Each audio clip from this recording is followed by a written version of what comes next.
नमस्कार, मैं राजेश भारद्वाज आप सभी का क्लेट प्रेप के ऑनलाइन प्लेटफॉर्म पर हार्दिक स्वागत करता हूं। Hello everyone, welcome to CLAT prep.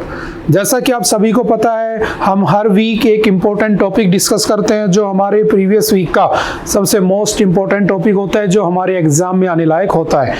तो चलिए उसी सीक्वेंस को कंटिन्यू करते हैं। और जो आज का हमारा इम्पोर्टेंट टॉपिक है वो कौन सा रहने वाला है, तो वो रहने वाला है किसके ऊपर। देखो, आपने देखा होगा कि अभी तक दो चीजें थी, है ना, समझना बिल्कुल ध्यान से, कि एक होता था फाइनेंशियल ईयर, एक होता था असेसमेंट ईयर।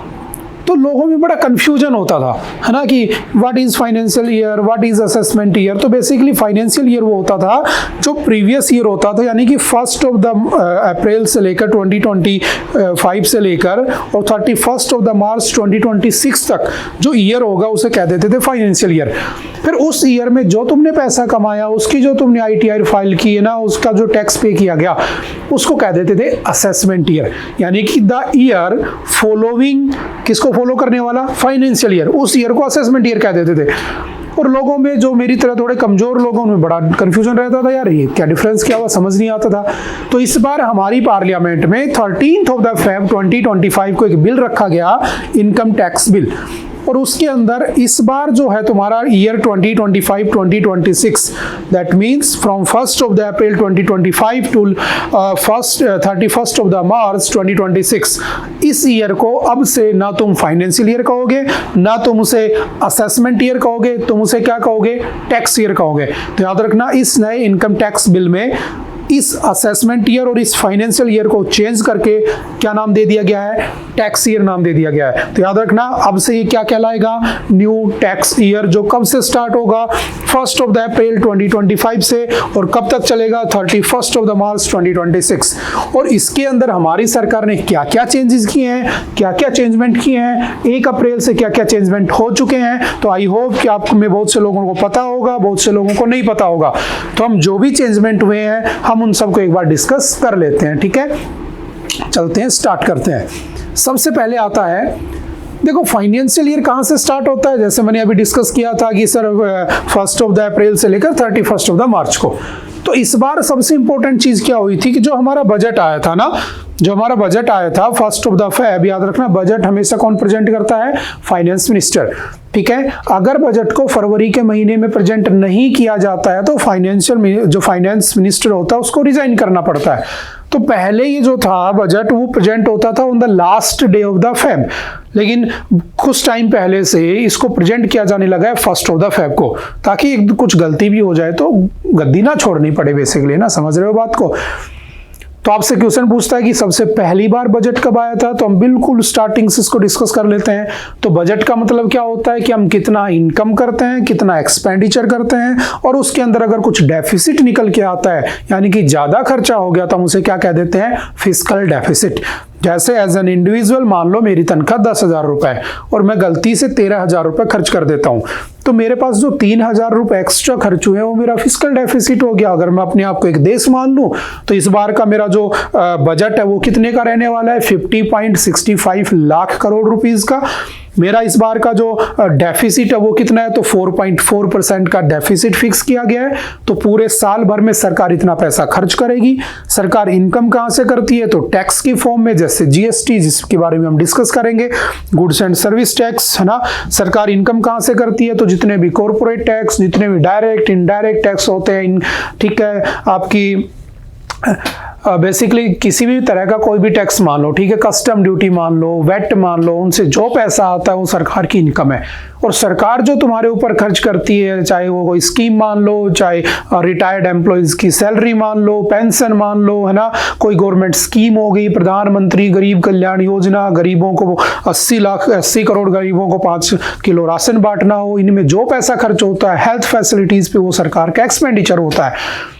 तो हमारी गवर्नमेंट का टारगेट रहता है बेसिकली कि जो एक्सपेंडिचर है या जो फिस्कल डेफिसिट है वो कम से कम 4% के आसपास रहे। तो इस बार का हमारा फिस्कल डेफिसिट कितना रहने वाला है, 4.4% के आसपास, ऐसा हमारा प्रेडिक्शन है। बट हमेशा ऐसा नहीं होता है, कुछ अननेचुरल इवेंट हो जाते हैं जिनकी वजह से हमारे यहाँ पर पैसा अलग जगह पर खर्च भी हो जाता है, तो वो हम लास्ट में पढ़ते हैं। और इसीलिए जिस दिन बजट आता है 1 फ़रवरी को, उसके एक दिन जस्ट पहले क्या आता है, इकोनॉमिक सर्वे होता है। वो जो प्रीवियस ईयर था उसमें हमने कौन कौन सी स्कीम पे कितना पैसा लगाया था, क्या सच में उसका कोई आउटपुट निकला, क्या उसके रिजल्ट निकले उन स्कीम्स के, वो डिस्कस होता है। देन नेक्स्ट डे क्या प्रेजेंट होता है, तो बजट प्रेजेंट होता है। समझ में आ रही बात? तो इस बार फाइनेंशियल ईयर कब से स्टार्ट हुआ, 1 अप्रैल से। तो उसमें क्या क्या चेंजमेंट हुए सरकार में, स्कीम्स में, उन सबको हम एक बार डिस्कस कर लेते हैं। हम बजट के ऊपर नहीं जाएंगे क्योंकि आई होप कि आप लोगों ने बजट पहले पढ़ लिया होगा, क्योंकि काफी टाइम गुजर चुका है। ठीक है, तो चलिए स्टार्ट करते हैं। देखो, इस बार का जो टैक्स रिजाइम था ना, उसके अंदर सिर्फ करंट में जो है उसी को हम डिस्कस करेंगे। ठीक है, जो टैक्स की जो स्लैब थी इस बार उसको 12 लाख रुपए तक फ्री कर दिया गया, और जो स्टैंडर्ड डिडक्शन था वो दे दिया गया 75,000 रुपीज का। मतलब अगर कोई एक साल में 12.75 यानी कि 12,75,000 रुपए कमा रहा है तो उसको किसी प्रकार का कोई टैक्स देने की जरूरत नहीं है। अगर वो इनकम उसके ऊपर चली जाती है तो फिर उसको इस टैक्स स्लैब को क्या करना पड़ेगा, फॉलो करना पड़ेगा। जैसे 0 to 4 लाख अगर इनकम है तो नील, ठीक है। 4 से 8 लाख है तो 5%, 8 से 12 है तो 10%, 12 से 16 है तो 15, और अगर 24 लाख से ऊपर है तो 30%। बट हाँ, 12.75 तक ये क्या है, फ्री है, इस बात को ध्यान रखना। ठीक है, फिर एक दूसरी चीज आ जाती है जीएसटी, है ना, क्योंकि जीएसटी के कुछ रेट्स में चेंजमेंट भी किए गए हैं। तो क्या क्या चेंजमेंट हुए हैं जरा सा समझना, पहले ये समझना होता क्या है जीएसटी। तो देखो, पहले जब सरकार पैसा कमाती थी ना, तो स्टेट गवर्नमेंट अलग से टैक्स वसूलता था, सेंट्रल गवर्नमेंट अलग से टैक्स वसूलती थी। तो सबसे पहले हमारे यहाँ पर एक प्राइम मिनिस्टर हुए अटल बिहारी वाजपेयी, शायद आप लोग जानते होंगे, है ना, अटल बिहारी वाजपेयी जी। उन्होंने क्या किया 2000 के साल में ना, सन 2000 में, ठीक है, क्योंकि 2004 तक तो वो थे ही पीएम। तो उन्होंने सोचा कि यार हमारे भारत में एक बिल्कुल सिंप्लीफाइड, है ना, एक सोफिस्टिकेटेड टैक्स सिस्टम होना चाहिए जिसमें ज़्यादा कह सकता हूँ कि ऐसा ना हो, ज़्यादा कन्फ्यूजन ना हो। ठीक है, तो उन्होंने सोचा कि ऐसा होना चाहिए। उन्होंने इसके लिए क्या किया, एक कमेटी का फॉर्मेशन कर दिया। उसके बाद आगे चल के 2016 में अमेंडमेंट होता है। 2017 में 1 जुलाई 2017 को पूरे भारत में क्या लागू हो जाता है, जीएसटी लागू हो जाता है, गुड्स एंड सर्विसेज टैक्स, जो लगभग वन नेशन वन टैक्स को फॉलो करता है कि पूरे देश में एक टैक्स होना चाहिए। जैसे फॉर एग्जांपल, अगर आप असेंशियल आइटम्स हैं उनके ऊपर 0% लगाया जाएगा। ठीक है, जो बेसिक नेसेसिटीज है उनके ऊपर 5% का जीएसटी देना पड़ेगा। ठीक है, जो स्टैंडर्ड गुड्स हैं उसके ऊपर आपको 12% देना पड़ेगा। ठीक है, मोस्ट कंज्यूमर प्रोडक्ट है उनके ऊपर 18%, और जो लग्जरी आइटम्स है जैसे एसी हो गया, है ना, लग्जरी महंगी गाड़ियां हो गई, उनके ऊपर आपको 28% जीएसटी देना पड़ेगा। तो ऐसे करके इस जीएसटी स्लैब को लाकर पूरे भारत में टैक्स सिस्टम को क्या कर दिया गया, एक वन नेशन वन टैक्स में बदल दिया गया। ठीक है, अब बात आती है कि जो जीएसटी है बेसिकली क्या वो हर चीज पर लगता है क्या। तो मेरा तुमसे पहला क्वेश्चन है, जो बहुत फेमस क्वेश्चन है, आई थिंक आप लोगों ने पढ़ा भी होगा, हम लोगों ने इकोनॉमी की क्लासें पढ़ी होंगी तो आपने डिस्कस किया गया होगा। बताना मुझे ऐसे कौन कौन से मेजर सेक्टर हैं जिनको आज भी जीएसटी में इंक्लूड नहीं किया गया है। ठीक है, वो 3-4 सेक्टर कौन से हैं जिनके ऊपर आज भी जीएसटी एप्लीकेबल नहीं होता, वो आप लोग एक बार जरा कमेंट करके बताना। ठीक है, अब बात आती है जो जीएसटी काउंसिल होती है, याद रखना जीएसटी काउंसिल की मीटिंग होती है और उसका हेड कौन होता है, तो आपसे एक बार एग्जाम में पूछा जा चुका है। जो जीएसटी काउंसिल होती है इज हेडेड बाय, कौन हेड करता है उसको, तो याद रखना फाइनेंस मिनिस्टर, और फाइनेंस मिनिस्टर कौन है हमारी अभी, निर्मला सीतारमण। ठीक है, तो यहां से मैं तुमसे अगर एक बेसिक सा क्वेश्चन पूछूं तो आई थिंक आप लोग बता दो, कुछ बच्चे ना भी बता पाए। अगर मैं कहूं आज के दिन जीएसटी काउंसिल की चेयरमैन कौन है, तो कहोगे सर निर्मला सीतारमण। ठीक है, लेकिन अगर आपसे मैं पूछ लूं फर्स्ट चेयरमैन कौन था इसका, first chairman of the GST council, तो आप मुझे कमेंट करके बताना वो कौन था। देखते हैं कौन कौन दिमाग लगा पाता है कि हाँ उस समय पहली बार जब बना था तो उसका जो जीएसटी काउंसिल थी उसका फर्स्ट चेयरमैन कौन था। मैं एक छोटा सा हिंट दे देता हूं, ठीक है, कि जब हमारे यहाँ पर पहली बार बजट प्रेजेंट किया गया था, ठीक है, बजट कौन से ईयर में आया था, तो आपको पता होना चाहिए 1860, है ना, जब हमारे यहाँ पर बेसिकली जब रिवोल्ट हुई थी, तो रिवोल्ट के बाद इंडिया जो था वो क्राउन यानी कि ब्रिटिश गवर्नमेंट के अंदर चला गया।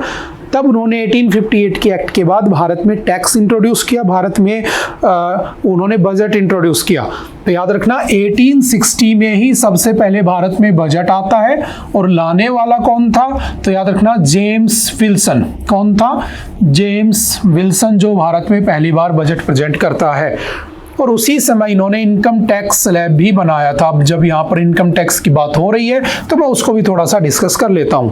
पहली बार जब लगा था 1860 में, तो जिसकी सैलरी 0 से 200 रुपये हुआ करती थी इनकम, उसके ऊपर 0% टैक्स लगा हुआ था। और जो 200 रुपए से लेकर लगभग 400 रुपए तक कमाता था, उससे वो 2% टैक्स लेते थे। और जो 400 रुपए से ज़्यादा कमाता था, उससे वो लोग 4% टैक्स लेते थे। जैसे अगर मैं इसको कंपेयर करना चाहूँ तो आप कंपेयर कर सकते हो। तो ये तब से ही चला आ रहा है। लेकिन मेरा क्वेश्चन ये है कि जब ये आया तो शुरू में स्टार्टिंग में याद रखना, जब जनरल बजट आता था, ठीक है, तो उस जनरल बजट के साथ में, अच्छा, बजट का आर्टिकल कौन सा होता है? आर्टिकल 112। लेकिन एज ए मनी बिल अगर इसकी मैं बात करूं तो मनी बिल का आर्टिकल कौन सा होता है? तो मनी बिल आता है आर्टिकल नंबर 110 के अंदर, याद रखना। और money bill are always presented in the Lok Sabha, क्योंकि पैसा लोगों का होता है, और लोगों के द्वारा इलेक्टेड मेंबर्स कहाँ बैठते हैं? लोकसभा में। तो याद रखना 1860 से लेकर 1924 तक, देन 1924 से लेकर 2017 तक, और 2017 से लेकर अब 2025 तक। अगर मैं बात करता हूं तो यहां पर पहली बार बजट आ चुका होगा, तो मैंने कहा जनरल बजट। तो आपने एक चीज सुनी होगी, रेलवे बजट, है ना, रेलवे बजट। और जो रेलवे थी भारत में पहली बार, वो कब चली थी? 16 अप्रैल 1853 में जो लॉर्ड डलहौजी थे, वो भारत में ट्रेन ले आए थे। और जो पहली ट्रेन कहां से कहां तक चलती है? तो बॉम्बे से थाने तक, 34 किलोमीटर के आसपास।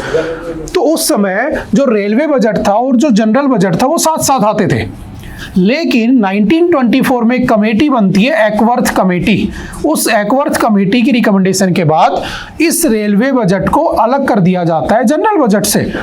फिर 2017 में क्या होता है? दोबारा से रेलवे बजट को मर्ज कर दिया जाता है, किसमें? जनरल बजट में, जो अभी तक मर्ज है। तो मुझे यह भी बताना कि 2017 में जब रेलवे बजट को मर्ज किया गया था, तो उस समय हमारे फाइनेंस मिनिस्टर कौन थे?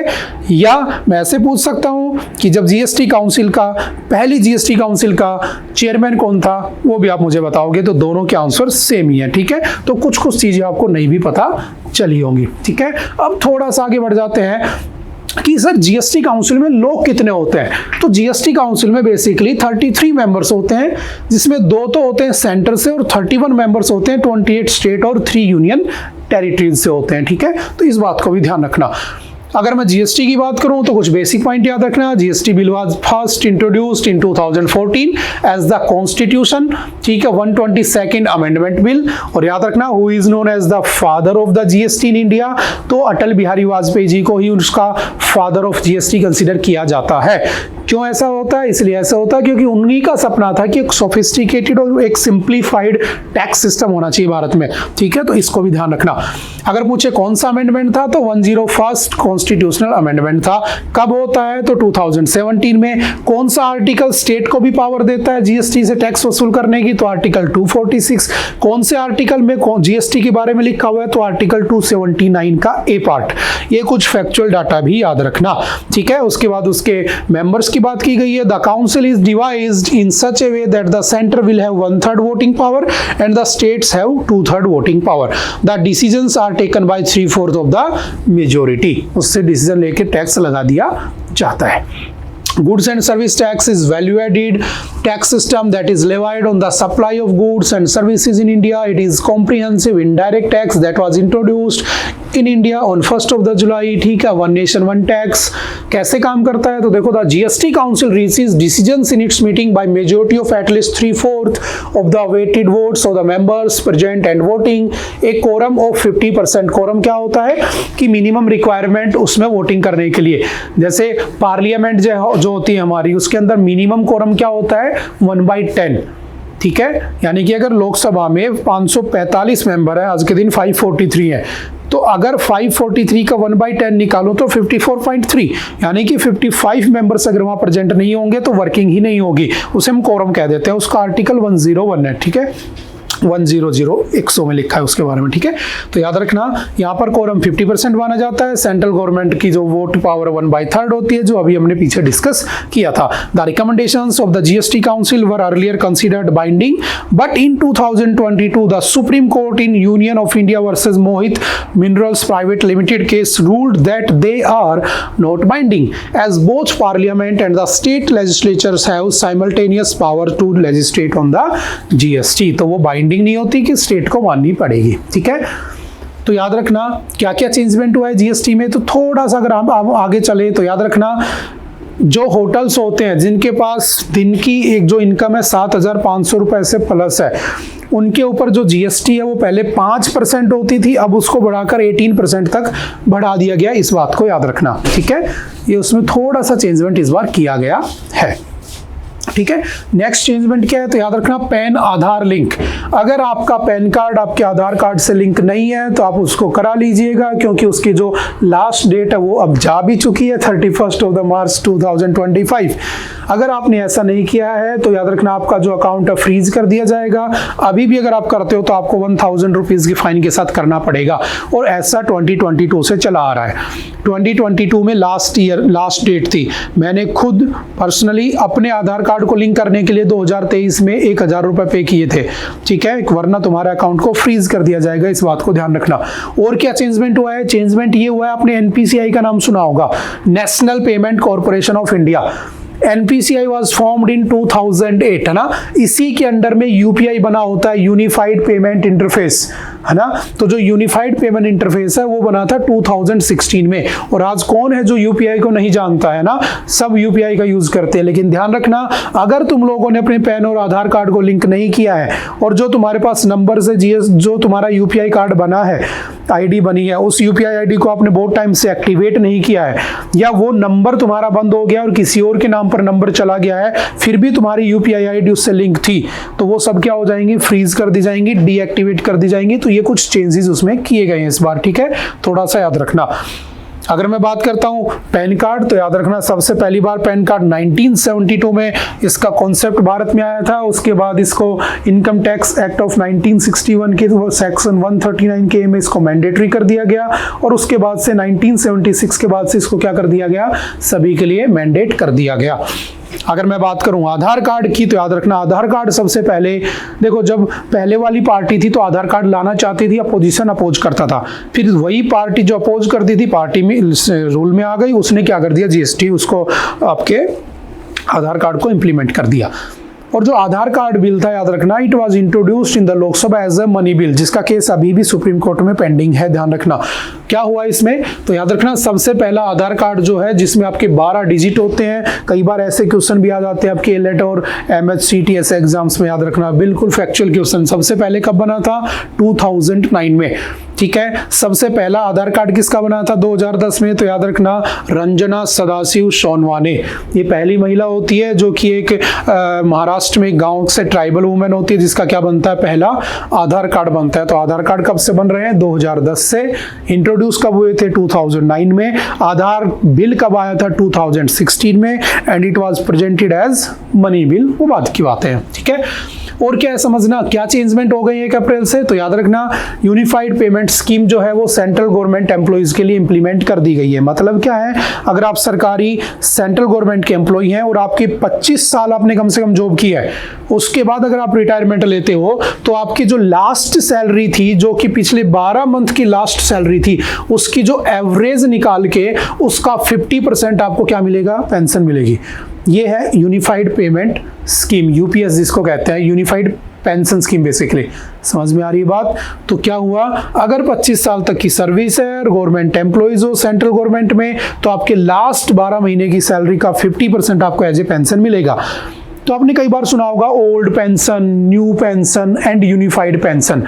तो देखो थोड़ा सा डिफरेंस समझना, एक है यूपीएस, ठीक है, जो आई है आपके 2025 में, यानी कि 1 अप्रैल से लागू हुई है। एक हमारे पास होती है एनपीएस, जो कि 2004 के बाद लगी थी, और एक हमारे पास क्या थी? OPS, old pension scheme. आपने कई बार जब इलेक्शन होते हैं तो नेताओं को कहते हुए सुना होगा, जब इनको ओल्ड एज के लोगों के, रिटायर्ड लोगों के वोट पाने होते हैं तो वो कह देते हैं कि हम ओल्ड पेंशन स्कीम को लेकर आएंगे। तो ऐसी बातें सुनी होंगी। तो डिफरेंस क्या है समझना, इसमें एलिजिबिलिटी क्या है कि अगर आप गवर्नमेंट एम्प्लॉय हो, इसमें यह है कि अगर आप गवर्नमेंट में भी हो, प्राइवेट में हो, तो भी आप एनपीएस के लिए अप्लाई कर सकते हो। तो याद रखना 1 अप्रैल से अगर आप लोग यूपीएस में जाना चाहते हो तो उसके साथ साथ सरकार ने ये भी ऑप्शन रखा है कि आप एनपीएस भी ले सकते हो। तो अगर मैं प्राइवेट सेक्टर में हूं तो भी मैं एनपीएस में कंट्रीब्यूट कर सकता हूं। कैसे? देखो, इसमें जो एम्प्लॉय कंट्रीब्यूशन होगा, यानी कि जो एम्प्लॉय मैं अगर उसमें कंट्रीब्यूट करना चाहूंगा तो मैं 10% मेरा जो बेसिक सैलरी है वो उसमें ऐड कर सकता हूं। फिर जो मेरा एम्प्लॉयर है जिसके यहाँ पर मैं जॉब करता हूं उसकी जिम्मेदारी है कि वो मुझे मेरी बेसिक सैलरी का 14% उसमें देगा, और वो एक कंट्रीब्यूट होकर एक जगह इकट्ठा होता रहेगा। फिर आगे टाइम के साथ साथ कोई मिनिमम सर्विस नहीं है, जैसे इसमें 10 साल होनी चाहिए, इसमें कोई रिक्वायरमेंट नहीं है, कोई डिफाइंड अमाउंट नहीं है, और जैसे ही बाद में जब मैं वहां से निकलूंगा उस कंपनी से तो बाद में एक पर्टिकुलर टाइम के बाद मुझे वो पैसा एज ए पेंशन में मिलना शुरू हो जाएगा।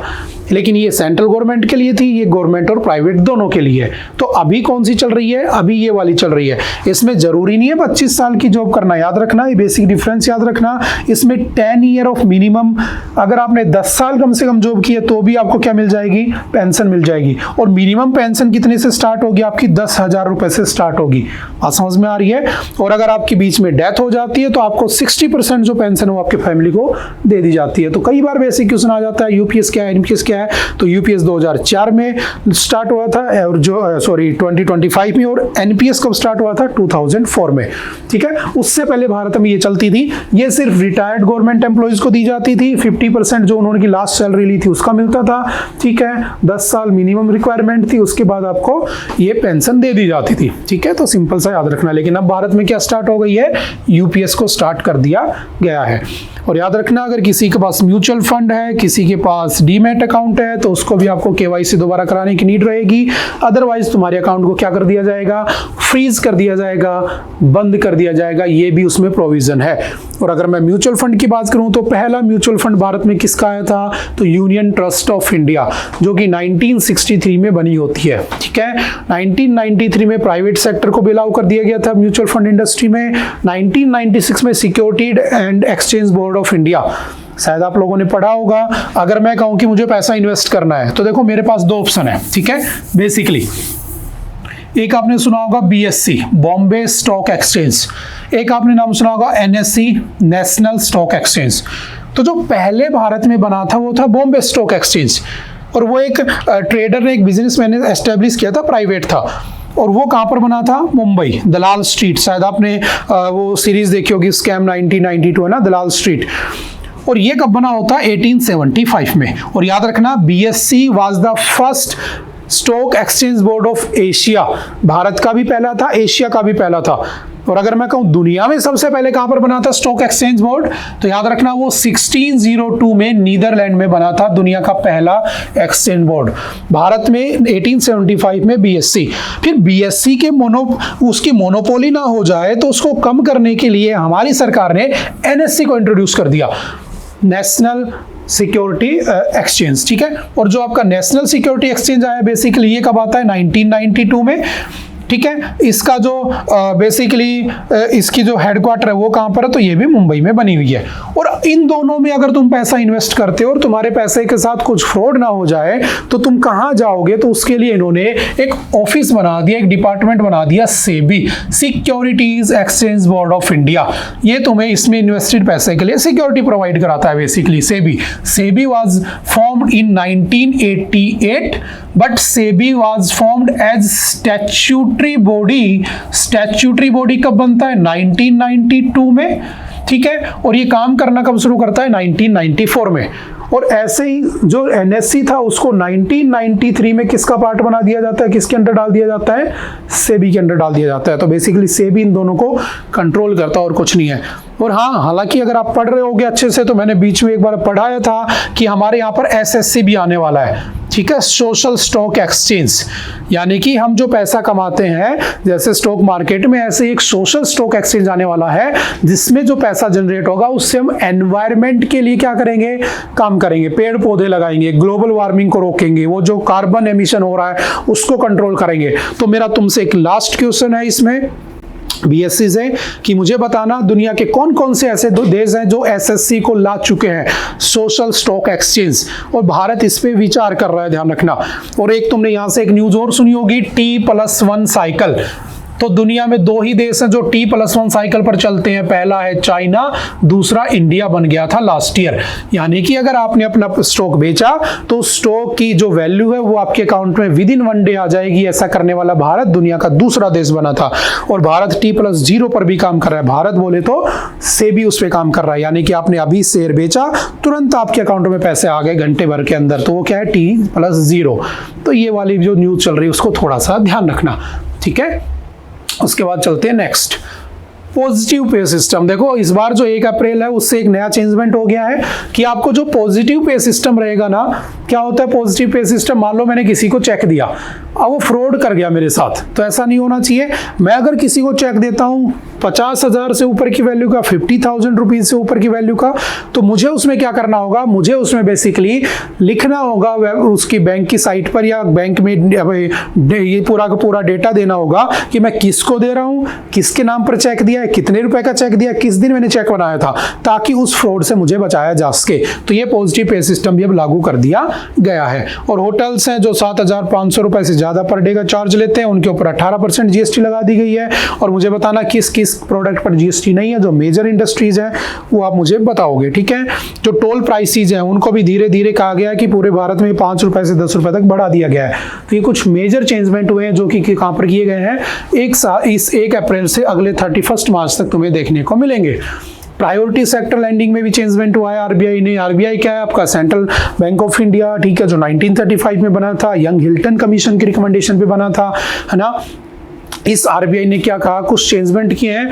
अगर आप मेट्रोपॉलिटन एरियाज में रहते हैं, एक ऐसी जगह जहां 50 लाख से ज्यादा लोग रहते हैं, तो आप अपना घर बनाने के लिए कम से कम 50 लाख रुपए तक का लोन मिल सकता है तुम्हें।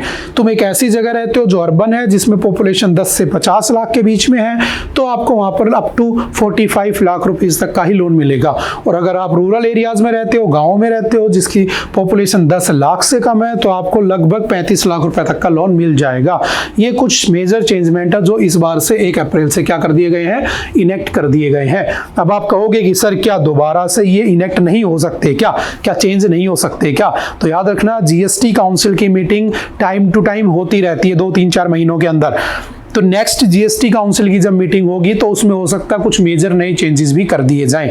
वो जब होगी तो हम पढ़ेंगे। तो मेरा लास्ट क्वेश्चन है तुमसे, मुझे बताना कि कितने टाइम पीरियड के बाद, कितने टाइम गैप के बाद जीएसटी काउंसिल की मीटिंग होती है, ठीक है, कितना उसमें जनरली टाइम लिया जाता है। और जो अभी जीएसटी काउंसिल मीटिंग हुई थी लास्ट, वो कौन से नंबर की थी, वो भी आप बताओगे, ठीक है। उसके बाद चलते नेक्स्ट। आई थिंक आज के लिए इतना ही था। मिलते हैं दोबारा से नेक्स्ट लेक्चर में, ठीक है। अगर कोई डाउट हो तो आप आकर मिल सकते हैं, पूछ सकते हैं। Okay, bye bye, thank you, have a nice day.